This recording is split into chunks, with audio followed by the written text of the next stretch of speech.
So picture this. It's the early months of 1709. Okay. And there's this struggling English playwright, a guy named John Dennis.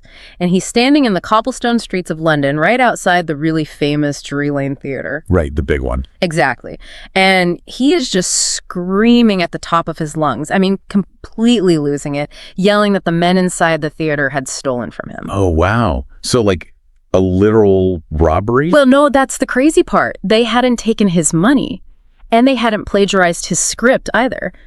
According to the historical accounts, Dennis was furious because the rival production playing inside, which was this massively successful run of Shakespeare's Macbeth, by the way, had literally stolen his weather. That is just, it's one of the most bizarre and honestly brilliant historical footnotes in all of theatrical history. Right, yeah. Because Dennis had just recently staged his own play. It was this massive, incredibly expensive production called Appius in Virginia. Which totally flopped, right? Oh, totally.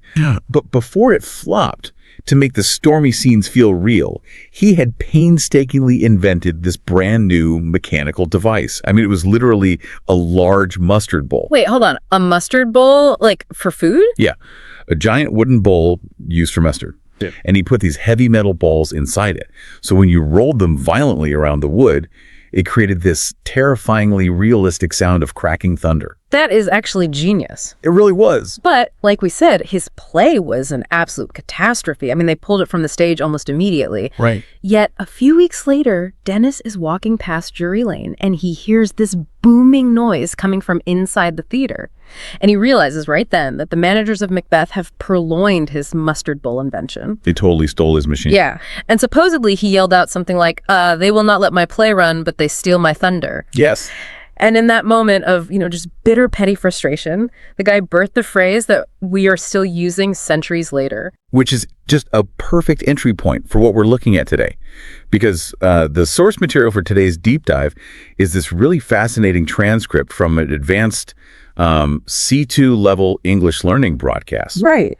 And the broadcast focuses heavily on high level vocabulary, specifically idioms. Yeah, and to you, the listener, we are so glad you're joining us for this because, as you'll see, if you look closely at the list of idioms they've compiled in this broadcast, a really bizarre pattern emerges. It absolutely does. It reveals something incredibly profound about how human beings actually conceptualize reality. Definitely. Okay, let's unpack this, because the mission for this deep dive is to figure out why native English speakers, despite that tired old cultural stereotype of just making, dull, polite small talk about the drizzle at a bus stop, why they actually use violent storms, lightning strikes, and heavy atmospheric clouds as the ultimate metaphors to describe our most intense psychological states. Exactly. I mean, we are taking massive, literally deadly meteorological events and mapping them onto human emotions. It's wild. It is. Because this isn't just a vocabulary lesson, right?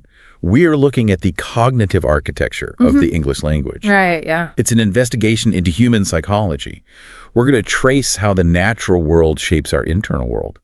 We'll be looking at human survival instincts, from the architecture of 18th century naval ships, all the way to how your brain processes the agonizing silence of an office right before a round of corporate layoffs. Oh man, that office silence is the worst. It really is.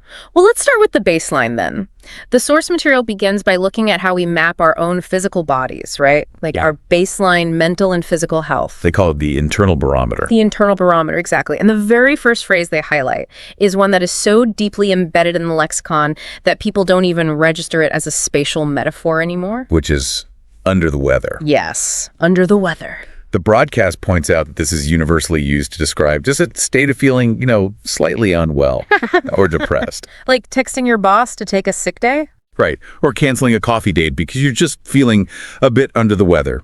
But the physical historical origin they provide in the text completely contradicts how casually we type that out on our phones today. It really does. The origin takes us all the way back to the Age of Sail. We are talking about giant wooden galleons navigating the open ocean. Right. And when a massive storm hit, the sea would become incredibly violent. The ship would pitch and yaw drastically, just tossing people around. Well, it must have been terrifying. Oh, absolutely. And if a sailor became severely seasick or got injured by all that violent rocking, they would be ordered to go down below the deck of the ship. Right. They literally had to descend into the hull to physically place themselves below or under the weather that was raging above them. And if you visualize the sensory reality of that origin, it is so claustrophobic, it's incredibly grim. Yeah, for sure. Because the hull of an 18th century ship during a hurricane was not exactly a spa, you know. It wasn't a sanctuary. Definitely not. It was pitch dark. It reeked of bilge water and unwashed bodies. And the acoustic violence, just the sound of the wooden beams groaning and cracking under the pressure of the waves, it would have been deafening. Oh, wow. Yeah, I didn't even think about the noise. Right. You are retreating to this cramped, dark, smelly space just to survive the atmospheric chaos happening above you. But, I want to challenge the spatial logic of this for a second. Okay. Because feeling sick doesn't necessarily feel like you are moving downward, spatially speaking. Let me try an analogy here. Let's hear it. To me, feeling ill feels more like operating a submarine. A submarine. Yeah. Like when the surface of the ocean is violently turbulent, say, the flu hits you or you are just totally overwhelmed with exhaustion, the submarine makes a tactical decision to dive below that surface turbulence. Okay, I see where you're going. Right. You descend into the heavy, pressurized depths to find a stable baseline so you can survive the chaos. It feels like a strategic retreat from the elements rather than just being forced into a dark hole. Well, what's fascinating here is how cognitive linguists look at that exact spatial relationship. Because your analogy, a tactical retreat, it implies that you are structurally designed for the pressure of the depths. Well, sure. Right. A submarine is heavily reinforced to handle the crush of the deep ocean. But when human beings are physically ill or depressed, we aren't built for that pressure. We are actively deteriorating under it. Oh, that's true. And George Lakoff, the famous cognitive linguist, he wrote extensively about this in his work on conceptual metaphors. Oh, right. The metaphors we live by. Exactly. He pointed out that in human cognition, the concept of up is universally associated with health, consciousness, and control, whereas down is associated with sickness, unconsciousness, and submission. Wow. So down is literally submission to the illness. Yes. So when you go under the weather, you aren't this highly engineered submarine smoothly navigating the depths. You are pinned beneath the weight of your own failing biology. You're being physically crushed by the atmospheric pressure of your life. Pinned beneath the weight. Man, that makes perfect sense, which actually makes the direct counterpart to this idiom so fascinating. Oh, definitely. Because the source text immediately contrasts being under the weather with the absolute peak of the human emotional spectrum. Which is being on cloud nine. Right. And the example the broadcast provides is a high school student finding out she was just accepted into her dream university, like Harvard, and she is basically on cloud nine for weeks. Just a state of blissful, perfect happiness. Exactly. And notice the sudden reversal of the vertical axis there. To be ecstatic is to be completely untethered from gravity. But why clouds? And specifically, why cloud nine? I know the broadcast doesn't dive too deep into the meteorological numbering system, but I was looking this up, and historically, the U.S. Weather Bureau categorized clouds numerically back in the mid-20th century. Really? Didn't know that. Yeah, and cloud nine was the cumulonimbus cloud. The big thunderstorm ones. Exactly. It's the highest, most towering cloud formation in the entire sky. Sometimes they reach up to like 60,000 feet. So idiomatically, you are at the absolute apex of the troposphere. That is amazing. And it perfectly illustrates our psychological relationship with gravity, doesn't it? How so? Well, the ground is where all the friction is. Yeah. The ground is where you have to pay rent and sit in endless traffic and text your boss to take a sick day because you're under the weather. So true. To achieve perfect happiness in the human mind, it requires severing our connection to the heavy, stressful reality of the earth. We basically equate euphoria with weightlessness and altitude. I want to float away from the stress. Right. You have completely escaped the weather systems of daily human anxiety. We really do use altitude to articulate how much the world is weighing on us. But Absolutely. of course, you can't float in the troposphere forever. Sadly, no. Gravity always wins. Gravity always wins. Eventually, your internal climate is going to collide with other people. And the source transcript moves from these internal baselines to what happens when other humans act as disruptive weather forces in our lives. the interpersonal climate. Yes. And this is where the vocabulary shifts dramatically. Yeah. We go from describing passive states like floating or sinking to active sabotage. The first idiom they use in this category is so incredibly vivid. Raining on someone's parade. It paints quite a picture. It really does. The text asks you to imagine a joyous, meticulously planned street parade. You've got the marching bands, the intricate, beautiful floats, crowds of people cheering. Just a huge celebration. Right. And then out of nowhere, a massive, unpredicted thunderstorm rolls in and completely washes the entire celebration away. Idiomatically, the broadcast says it means to completely spoil someone's plans or ruin a moment of pride. And the example they provide for this is universally recognizable, especially in the corporate world. Oh, absolutely. They describe an employee who is incredibly excited to present a brand new project that they've just poured their heart into. Right. They are essentially throwing a mental parade in the conference room. Exactly. A mental parade. And then the manager responds by completely ignoring the massive effort and instead solely points out a dozen trivial spelling mistakes on the presentation slides. The worst. The manager rains on the parade. But wait, I have to push back here. Calling a manager who is correct in spelling a force of nature feels like we're giving human beings entirely too much credit. How do you mean? Well, a thunderstorm is this unfathomably powerful meteorological event, right? A manager being annoying in a 10 a.m. meeting is just annoying. Fair point. Isn't using this massive weather metaphor to describe a minor office letdown just indulging in like a sort of victim mentality? I mean, we are equating a grumpy boss with a natural disaster. But you are hitting on the exact psychological utility of the metaphor. I am. Yes. Think about it. By equating the manager with a thunderstorm, the employee actually absolves themselves of the failure. Oh. Right. A thunderstorm is entirely indifferent to your parade. It doesn't actively hate the marching band.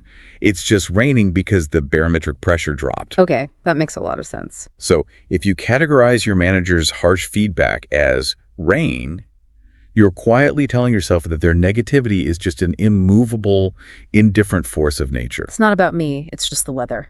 Exactly. It's a defense mechanism. It allows you to process the disappointment without internalizing the criticism as a personal failing.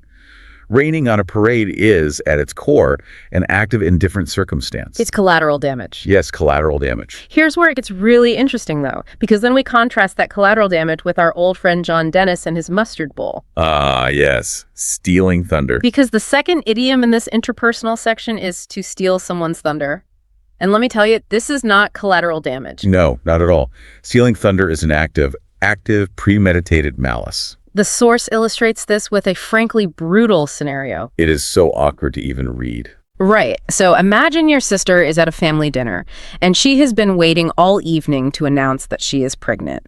It is her massive, joyous, life-changing news. Everyone is gathered around. Exactly. And right as she clears her throat to speak, you stand up and loudly announce that you just bought a new house, entirely hijacking the attention of the room. It is an absolute assassination of someone's spotlight. Assassination, yes. And the word thunder is surgically precise here, if you think about it. What do you mean? Well, what are the physical properties of actual thunder? It is loud, it is deeply reverberant, and it is completely impossible to ignore. You literally feel it in your chest. Exactly. It vibrates in your chest cavity. And when you achieve something great, human praise operates much like a thunderclap. Wow, that's a cool way to think about it. Praise is an acoustic domination of the social space.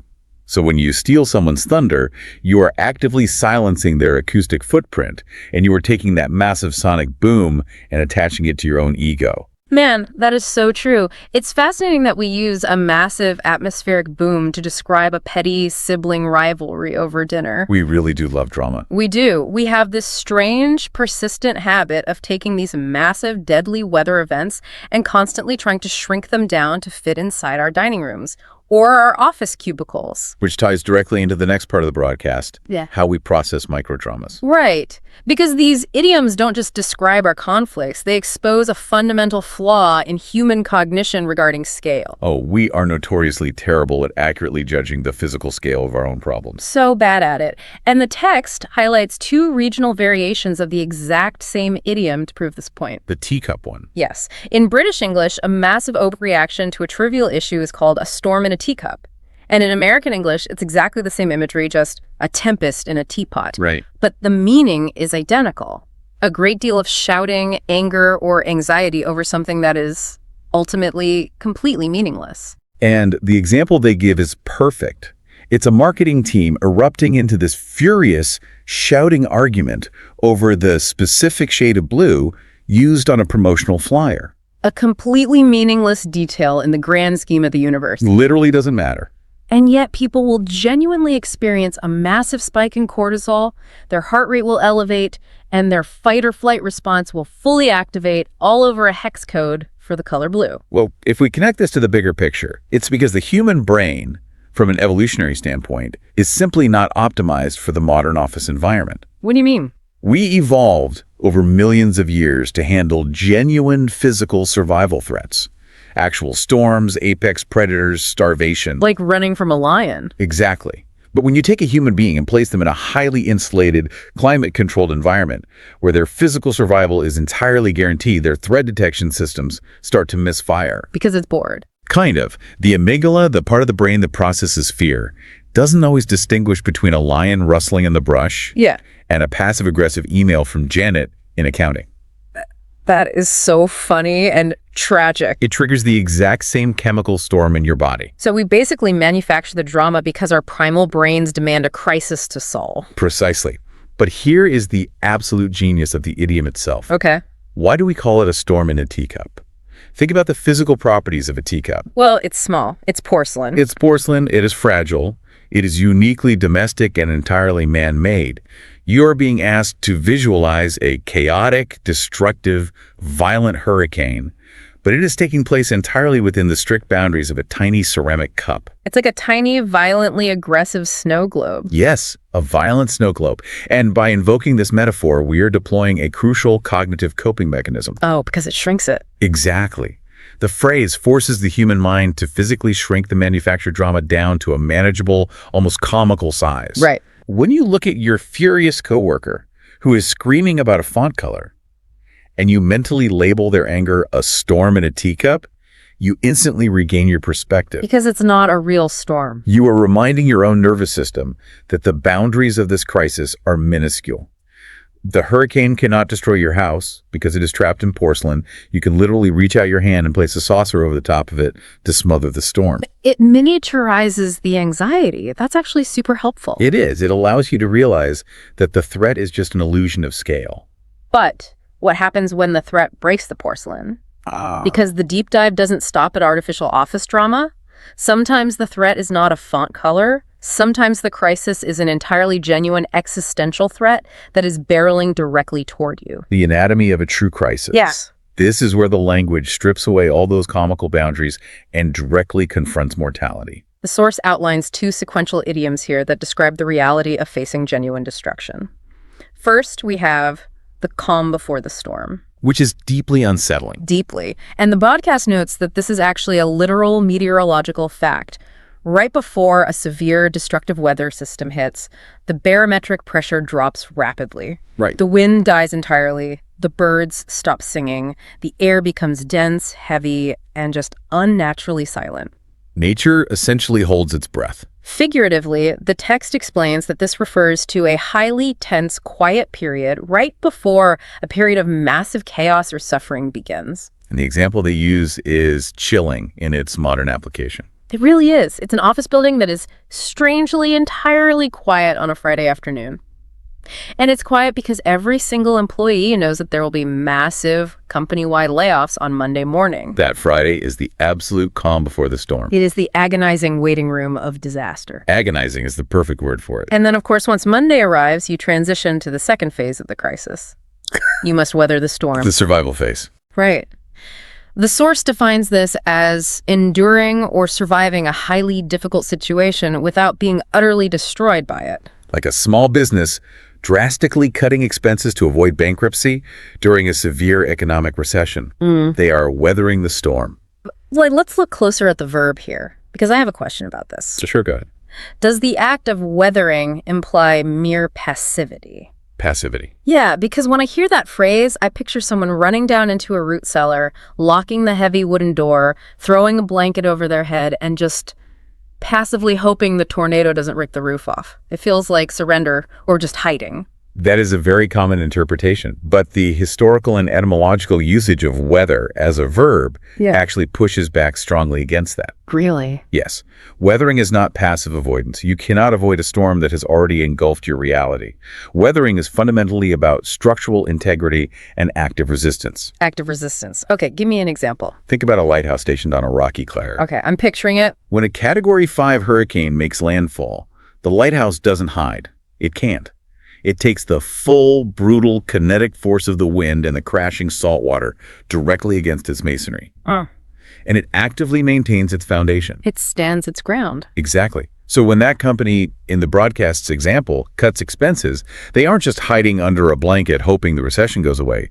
They are actively reinforcing their financial hull to ensure the business doesn't capsize. Weathering is the active state of refusing to break. Okay, so the storm acts upon you, and you actively push back with your structural integrity. That's powerful. It's a very resilient metaphor. But I want to loop back to that Friday afternoon in the office for a second. The calm before the storm. The waiting room. Yes, the waiting room. Why is that calm, that total, absolute absence of activity? Why is that often described by people as more psychologically terrifying than the actual layoffs on Monday? That comes back to humanity acting as pattern recognition machines. How so? We constantly subconsciously scan our environment for normal baseline data. Like background noise. Exactly. The hum of the air conditioner, the chatter at the water cooler, the sound of keyboards clicking away. Those sounds tell our nervous system that the environment is stable. Everything is normal. Right. So when that atmospheric noise suddenly drops to absolute zero, our evolutionary threat detection systems just scream at us. Because in the natural world, sudden silence isn't peaceful. No. Sudden silence means a predator has entered the clearing. Exactly. The absence of normal environmental data signals an incoming anomaly. The heavy silent air represents the terrifying pressure of the unknown. Wow. And once the storm actually hits, once the layoffs finally happen on Monday, the threat is materialized. The parameters of the disaster are finally known, and your brain can switch from sheer panic into active problem-solving mode. You can start weathering it. Yes. Yeah. But during the calm, you are trapped in this state of hypervigilance, but you have no target to fight. It's the torture of anticipation. That's exactly what it is. So far, we've analyzed surviving a storm that is thrust upon you, right?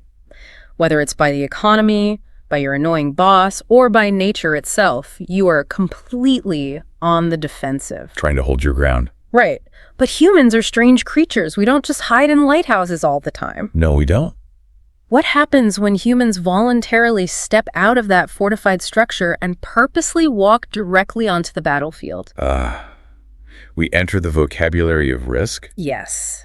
This is how we use language to rationalize flirting with disaster. And the source transcript provides two wildly different metaphors for voluntary risk. The first one is to throw caution to the wind. A classic. The broadcast explains that if you take your caution, which is your carefulness, your rational fear of consequences, and you physically throw it into the blowing wind, you are letting it be carried away from you. You're just letting it go. You are deciding to do something daring, bold, and entirely spontaneous. You are consciously rejecting your own safety parameters. And the example they use for this is highly romanticized. They describe a man who has spent 20 years in a very stable, very lucrative, but entirely soul-crushing job as an accountant. Yep. And suddenly, he throws caution to the wind. He quits his firm, packs a single suitcase, and moves to a tiny village in Italy to paint watercolors. Good for him. It is the ultimate cinematic fantasy of liberation. It totally is. But then the text violently pivots to a much darker, winter-themed idiom to describe risk. Right. Skating on thin ice. Skating on thin ice. They ask you to visualize a person ice skating on a frozen lake. If the ice is thick, the structure holds, and you are perfectly safe to glide around. Enjoying the winter day. Right. But if the ice is dangerously thin, you are in a highly precarious situation. Every single movement risks a catastrophic structural failure, which would plunge you instantly into freezing, lethal water. A single miscalculation results in absolute ruin. Idiomatically, the broadcast applies this to an employee who has been late to work 3 times in a single week. The boss pulls them aside and says, "You are skating on very thin ice." Basically meaning, one more mistake and you break through the surface, you are fired. Now, this raises an important question about how society views different types of risk through these metaphors. If you analyze the juxtaposition of these two idioms, it reveals a profound dichotomy. What do you mean? Well, look at throwing caution to the wind. That is almost universally applauded by society. It possesses this sweeping, poetic expansiveness. Like it's a brave thing to do. Right. The wind is an invisible global force. When you throw your caution into it, you are surrendering to fate in this beautiful way. It's an act of untethering, much like the hot air balloon ascending to Cloud 9 that we talked about earlier. Oh, true. We view this type of risk as the ultimate expression of authenticity and bravery. We literally throw a parade for the accountant moving to Italy. We view his risk as an expansion of his human potential. Exactly. But look at the sheer physical dread embedded in skating on thin ice. There's no romance here, only profound anxiety. Yeah, falling through ice sounds horrific. Because the ice represents a fragile, entirely artificial boundary between you and a lethal environment. The employee who is consistently late isn't chasing a grand destiny. They're merely eroding their own survival infrastructure through negligence. Oh, that is a great way to put it. The wind metaphor celebrates the surrender of control. The winter metaphor warns of the terrifying realization that the solid ground beneath your feet is merely an illusion. It's just a temporary state of frozen water that could shatter at any millisecond. It's the psychology of artificial safety. I mean, modern humans walk on solid concrete all day. Our floors don't generally give way. Thankfully. So to accurately convey the terror of sudden vulnerability, we have to invent a linguistic landscape like a frozen lake, just to remind our primal brains what it feels like when the ground itself turns against you. It's the physical dread of hidden fragility. It is a phenomenal mechanism for generating caution without subjecting someone to actual physical danger. It really is. Which brings us to the final thematic segment of this transcript. We've covered a lot of ground. We really have. We've mapped internal emotions, interpersonal sabotage, microdramas, and existential risks. Finally, we have to look at the outcomes. The results of our actions in this turbulent world. Right. And the source characterizes this section as the improbable and the practical. How human beings articulate massive success versus how we manage the mundane logistics of maintaining our social webs. Let's look at the improbable first. The text highlights what might be the most visually striking idiom on the entire list: to catch lightning in a bottle. It borders on alchemy, doesn't it? It basically is alchemy, because as the broadcast clearly states, capturing a bolt of actual lightning inside a glass bottle defies every single law of physics. Obviously. Lightning is raw, untamed plasma. It burns at temperatures hotter than the surface of the sun. Glass is an insulator, sure, but at that extreme voltage, the bottle would instantly superheat and shatter into a million pieces. Seems silly. Therefore, the idiom represents achieving something that is fundamentally impossible to replicate. It denotes a rare, massive, and entirely fleeting success. And the source applies this to the creative industries, which makes perfect sense. They talk about a young film director who shoots tiny, low-budget indie movie, and miraculously, it becomes a global cultural phenomenon. He caught lightning in a bottle. Right. But then, when a major studio gives him $100 million to make a big sequel, it's a massive critical failure. Because you cannot mandate a lightning strike. The conditions have to be perfectly accidentally aligned. Think of the early internet era, too. Oh, yeah. A lone developer creates a simple, silly app over a weekend in his garage, and it accidentally goes globally viral, making $1 billion. 1,000 other tech companies try to reverse engineer the code and recreate the magic, and every single one of them fails. You can build all the glass bottles you want, but you cannot summon the storm. Exactly. It is the definition of a miraculous, uncontrollable outcome. But, humanity cannot exist solely in a state of miraculous outcomes. No, we'd be exhausted. The vast majority of our lives are not spent chasing lightning. They are spent managing schedules. Managing calendars, yes. Exactly. And that brings us to the final idiom, which pulls us aggressively out of the poetic sky and places us firmly back into the administrative reality of everyday politeness. Taking a rain check. Taking a rain check. The text explains the modern usage of this. Someone invites you to a dinner party, and you simply do not have the time or the energy to attend. We've all been there. But saying a flat no feels way too harsh. So you ask, can I take a rain check? And the historical origin provided here is a brilliant example of a literal legal contract evolving into a social grace. So what does this all mean? Let's look at the origin. The source traces this back to 19th century America, specifically the rise of outdoor sporting events, namely baseball. Right, the national pastime. In an era before massive domed indoor stadiums, a severe rainstorm meant the game had to be canceled. Which is a problem if you've already sold tickets. Exactly. The patrons had already paid their hard-earned money. To avoid a literal riot, the stadium owners instituted a logistical policy. They would issue a physical slip of paper literally printed with the words rain check. A literal piece of paper. Yeah, and it guaranteed the ticket holder free entry to a future game once the weather cleared up. It was a transactional promise of future fulfillment, necessitated entirely by an act of God. So how does a literal cardboard baseball ticket policy evolve into the polite way we decline a coffee date with an acquaintance? Well, the broadcast notes that saying, "No, I am not coming to your dinner," feels like a direct rejection of the human being extending the invitation. I feel aggressive. It creates social friction. So the idiom acts as the perfect social buffer. By invoking the phrase rain check, you are subtly shifting the blame for the rejection away from your own personal desires and placing it onto the invisible forces of circumstance. Oh, that's clever. You are basically communicating, "I deeply value our relationship and I truly desire to attend, but the metaphorical weather of my current life, my heavy workload, my family obligations, is forcing a cancellation." It totally removes the sting of rejection. It provides a polite diplomatic escape hatch that protects the ego of the person doing the inviting while preserving the social capital of the person declining. It's just linguistic magic.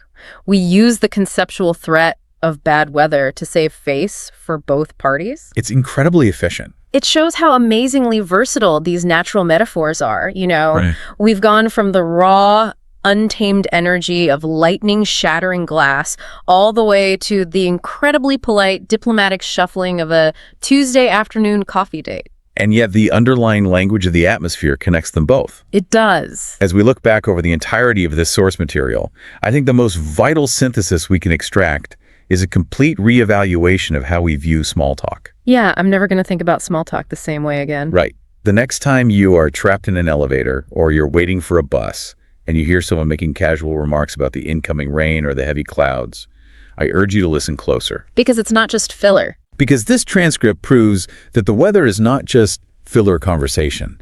It is the fundamental architectural scaffolding that English speakers use to construct reality. It maps every single coordinate of the human condition. It maps our highest euphoric joys when we disconnect from gravity on cloud nine. Yeah. It exposes the sonic theft of our achievements when someone steals our thunder. It reveals our primal, structural survival instincts when we are forced to weather the brutal storm of an economic collapse. And it lays bare our terror of hidden fragility when we skate on thin ice. We are constantly, desperately looking up at the sky to find the vocabulary to explain our own souls. We really are. That is a staggering realization. And to you, the listener, we want to echo the call to action that the original broadcast extended to its students. Absolutely. Look at your own life through this atmospheric lens. Have you ever consciously thrown caution to the wind, abandoning your safety nets to take a massive leap into the unknown? What happened when you landed? Right. Have you ever sat in that agonizing silence of the calm before the storm, waiting for a crisis to materialize? We encourage you to take these idioms and map them onto your personal history. Translating your own survival into these metaphors is the ultimate way to understand the profound weight of the language. It truly is. But before we sign off today, I want to leave you with a final lingering thought to mull over. Something that builds on this entire premise but looks forward instead of backward. Okay. We've established that these idioms were forged by 18th century playwrights, age of sail mariners, and 19th century baseball managers. They are rooted in a humanity that was utterly at the mercy of the elements. Very true. But look at the trajectory of our species today. We are spending increasingly vast portions of our lives inside heavily insulated, climate-controlled environments. We are spending hours a day immersed in virtual and augmented realities where the weather is simply a line of code, or it just doesn't exist at all. And looking centuries ahead, perhaps humanity will eventually settle on other planetary bodies, planets like Mars, with entirely alien atmospheres where there are no rain clouds to check and no thunder to steal. The physical reality that birth in these phrases will cease to be our primary environment. Exactly. So the question becomes, as humanity slowly disconnects from the chaotic, unpredictable Earth, Will these ancient earthbound weather metaphors begin to lose their visceral emotional power? Oh, that is fascinating. When a human being born on a Martian colony experiences an intense microdrama, will they still call it a storm in a teacup? Or, driven by our inescapable need to articulate our complex internal lives, will we be forced to invent a whole new vocabulary of artificial climate idioms to describe the storms raging inside us? That is a profound psychological and linguistic question for the future. Something to think about the next time you look out your window. Thank you so much for joining us for this deep dive into the elements. It has been an absolute privilege. We will catch you on the next one. Goodbye.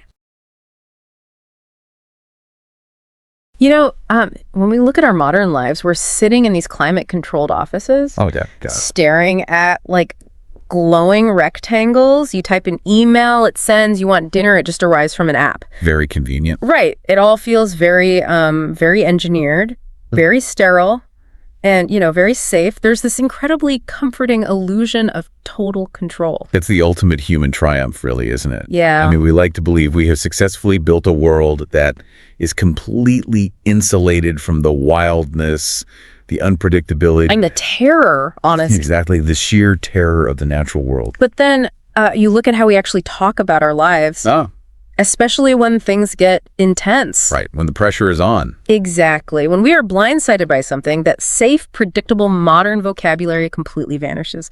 We aren't talking about systems and processes anymore. No, not at all. Suddenly, we're talking about being, like, buried by avalanches, or being struck by lightning, or sinking like the Titanic.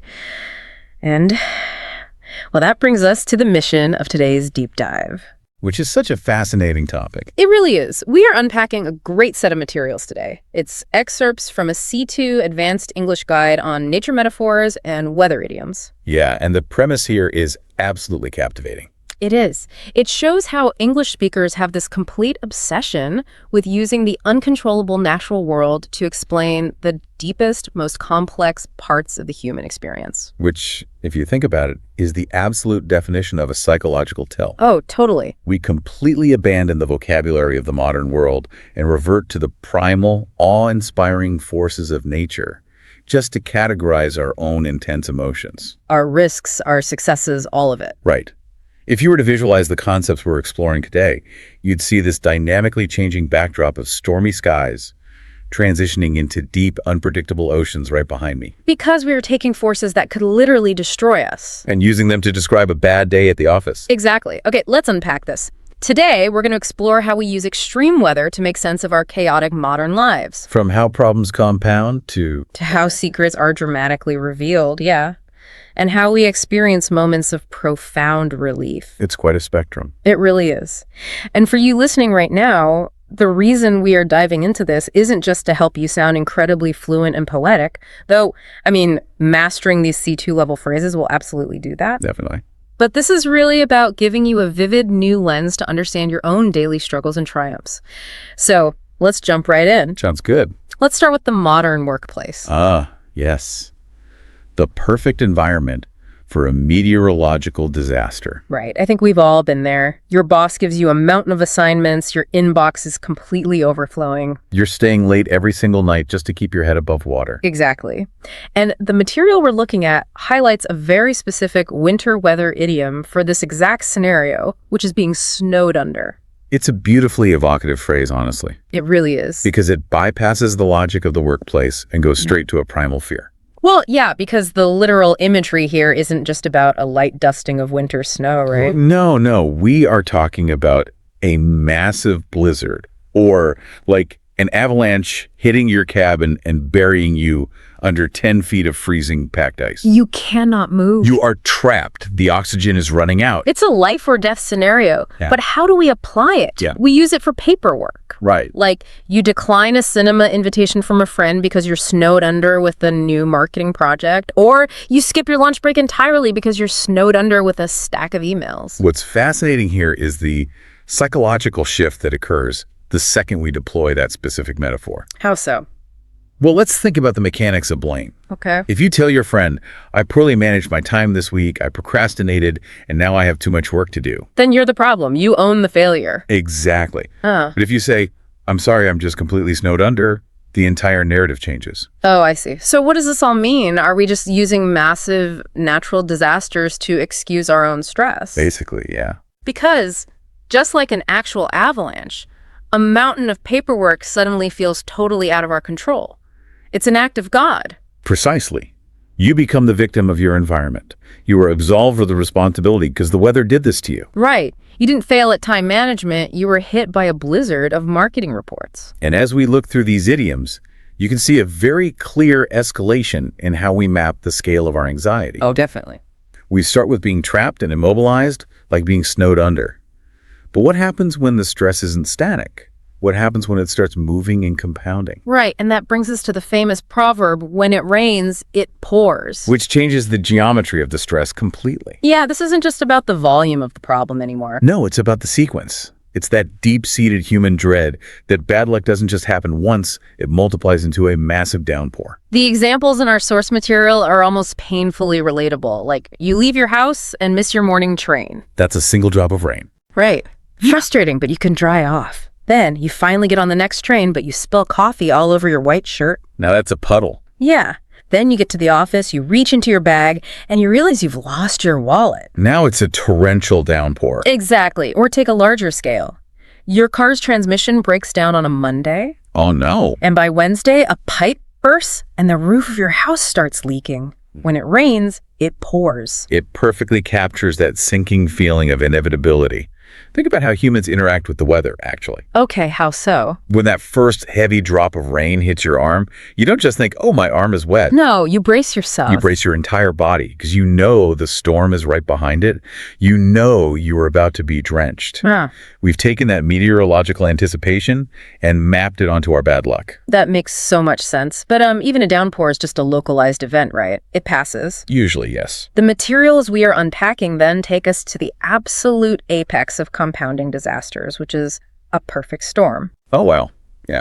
In meteorology, a perfect storm is a remarkably rare catastrophic event. It's not just a bad thunderstorm. Not at all. It requires an almost mathematically impossible alignment of negative factors. You have a high-pressure system colliding with a low-pressure system. Mixing with abnormal ocean temperatures, right? It's all hitting at the exact same time in the exact same place to create a historically devastating hurricane. It is terrifying just to conceptualize. And yet we take that absolute nightmare of physics and apply it to, like, a bad quarter in business. Because sometimes human crises actually do align perfectly. The example we have from the source about the housing market is brilliant for this. You don't just have one isolated economic issue. Right, you have rising interest rates. That's one weather system. Then you have a global pandemic completely changing how people live. That's another weather system. And then you have a severe, unprecedented shortage of building materials. Those three massive independent forces collide and boom, a perfect storm. Or think about a corporate supply chain completely collapsing. Right. Because a worker strike happens at the exact same moment that international shipping lanes are delayed. Right. It's the highest magnitude on the scale of our anxiety. These three idioms, being snowed under, when it rains, it pours, and a perfect storm, they really show us how sophisticated we are at communicating our exact flavor of dread. We aren't just saying we're stressed. No. We're letting people know if we are paralyzed, if we are battling sequential bad luck, or if we're facing a rare, catastrophic collision of forces. I hear that, but, as overwhelming as a perfect storm is, at least you can see a storm brewing. That's true. You can look at the radar. You watch the dark clouds rolling in over the horizon and board up your windows. You have time to brace yourself. Right. But sometimes the most shocking, destabilizing weather events are the ones we do not see coming at all. The ones that completely bypass our radar. Exactly. And I think that bridges our conversation from visible, building stress to hidden dangers and sudden surprises. Let's talk about the idiom out of the blue. Yes. The explanation of this in the guide is so striking. The blue here doesn't just mean a color, right? No, it refers to a clear, limitless, perfectly blue sky. Imagine standing outside on a beautiful summer day. There is not a single dark cloud in sight for miles. You're completely relaxed. And suddenly, a massive, lethal bolt of lightning or a jagged chunk of hail falls directly onto your head. It is the ultimate subversion of safety. You are punished by a sky that promised you a beautiful day. Completely without warning. The example in the text is much less lethal, but still a massive shock. What was it? The college roommate? Yeah, your old college roommate calls you completely unexpectedly after 10 years of total silence to invite you to his wedding. Wow. It drops right out of the blue. You had zero anticipation of this event, but here's where it gets really interesting. Okay. I want to contrast the spatial visual of out of the blue with the next idiom in our sources, which is an absolute classic metaphor, the tip of the iceberg. Oh, the difference in perspective there is incredibly stark. Right. With out of the blue, you are looking up. You're staring at this vast, open, clear sky, feeling totally exposed, and you get shocked by a sudden strike from above. But with the tip of the iceberg, you're looking down. Yes, you're standing on the deck of a ship, looking at a tiny, seemingly harmless piece of white ice bobbing in the dark water. And you have to synthesize the terrifying reality that a massive hidden threat is lurking right below the surface. Because buoyancy dictates that only 10% of that mass is visible. 90% is hidden deep underwater in the absolute dark. I mean, it is what sank the Titanic. Exactly. The crew saw the tip, but it was the unseen 90% that tore open the hull of the ship. And then we map that exact physical reality onto human deception. The investigative journalism example perfectly captures this. Say a local mayor gets caught embezzling $1,000. Which $1,000 is nothing for a city budget. Right. That's the little piece of ice floating on the surface. But a seasoned reporter knows that this is just a tiny indication of a much larger, incredibly complex problem. To get that $1,000 to the surface, there must be deep, systemic corruption, bribery, and fraud hiding underneath. Or an IT department notices 2 missing computer files. That's the tip. The dark mass underwater is a highly sophisticated computer virus that has already infected the entire network infrastructure. Both of those examples are fundamentally about human awareness. Yeah. We're constantly trying to navigate threats. And that ties beautifully into the animal survival metaphor in our next idiom, which is to get wind of something. We think we're so removed from the food chain, but our language proves otherwise. Exactly.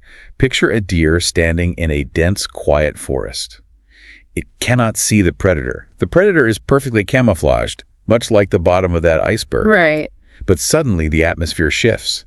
The breeze carries a few microscopic molecules of scent from the predator to the deer. So the deer gets wind of the danger before the predator physically strikes. Yes. And we use that primal survival instinct for corporate communication. It's amazing. Like, we're sitting in ergonomic desk chairs, but we talk like prey sniffing the air. We really do. The example we have is a company planning secret, devastating layoffs. But the workers' union gets wind of the plan. They hear a rumor, maybe notice a strange meeting on a calendar. Yeah, and they organize a massive strike before the layoffs can even happen. Or a business getting wind of a competitor's secret marketing strategy just in time to counter it. If you synthesize these 3 concepts out of the blue, the tip of the iceberg, and getting wind of something, they reveal our desperate evolutionary need to be aware of our surroundings. Definitely. Whether you are navigating corporate politics, investigative journalism, or a literal forest, your survival entirely depends on your ability to sense the unseen 90% before it destroys you. I have to be honest, navigating blizzards, dodging lightning falling out of a clear blue sky, and constantly sniffing the air for hidden iceberg-sized predators. Yeah. It sounds absolutely exhausting. It really does. The human condition sounds terrifying. It is. How does the English language use nature to describe the exact opposite feeling? I want to know how we describe moments of incredible relief. Well, thankfully, nature isn't just a series of disasters and hidden predators. It is also deeply restorative. It provides the very elements we need to survive. Okay, let's talk about the positive forecast. The phrase, a breath of fresh air, is so visceral. Think about the literal physical sensation. Oh, absolutely. You're stuck inside a stuffy, hot, incredibly crowded room for hours. The air is heavy, you're sweating, you feel sluggish. And then somebody finally opens a heavy door and you step outside. You open your lungs and you breathe in that cool, clean, crisp air. You are instantly biologically revived. It's an immediate reset of your entire nervous system. And figuratively, we use this for a new person, a new idea, or a change that is positively different. Like a new boss. Yeah. You've had a strict, incredibly boring, micromanaging boss for 5 years. Then they retire, and a new, energetic, trusting manager takes over. They are a breath of fresh air. Or imagine watching months of nonstop, depressing political news on the television, and then encountering a friend with a genuinely optimistic, hopeful attitude about the future. It just clears the heavy air in the room. It literally changes the atmosphere of your daily life.